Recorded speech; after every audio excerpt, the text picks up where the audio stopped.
शिक्षण सप्ताह पहिला दिवस अध्ययन अध्यापन।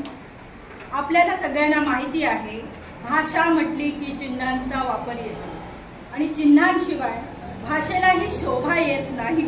आणि म्हणूनच आज आपण एक एक चिन्हांची ओळख करून घेत आहोत। पहिलं पूर्णविराम, अपूर्णविराम, स्वल्पविराम, उद्गार चिन्ह,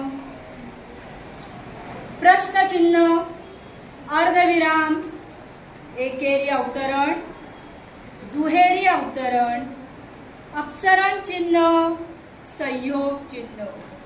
आपल्याला सगळ्यांना माहिती आहे की या चिन्हांचा वापर आपण नेहमीच भाषेमध्ये करतो आणि चिन्ह नसली की आपले मार्क सुद्धा कमी होतात। आणि म्हणूनच आम्ही सगळ्यांनी मिळून आज या चिन्हांचा आमच्या भाषेमध्ये अतिशय सादरपूर्वक सत्कार करीत आहोत।